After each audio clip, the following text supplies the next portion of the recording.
Leobardo Medrano and Jonathan Estrada are both 16 years old and have dropped out of school. Like countless numbers of other young Mexicans, they're talking about the money that can be made in the dangerous and highly profitable world of drug trafficking.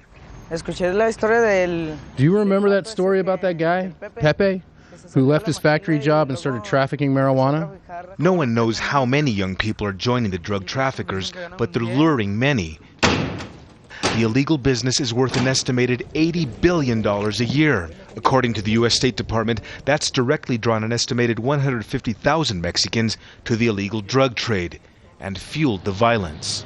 In the last 12 months alone, more than 7,000 people have been killed in drug-related crimes, and daily abductions continue. When Felipe Calderón came to power in December 2006, he unleashed the force of the army and the federal police against the cartels. Many leading drug lords were arrested, sparking intense battles for control of key drug shipping routes to the U.S. Drug traffickers are still using their tremendous monetary power to successfully buy off Mexican police at the local, state, and federal level.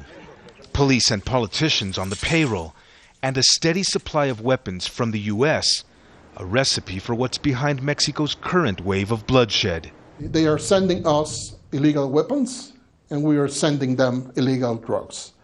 90% of the drug they consume comes through Mexico, and 90% of the guns Mexican criminal gangs are using come from the States. President Felipe Calderón's war on drugs grinds on with no end in sight. As the death toll mounts, the complex realities that have led to this national crisis are increasingly apparent in sleeping towns and villages like this.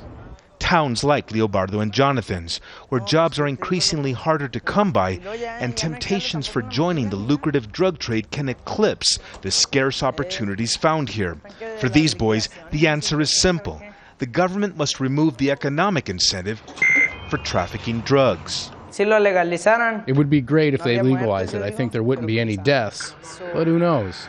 An idea that appears to be gaining some support here at ground zero of the so-called drug war,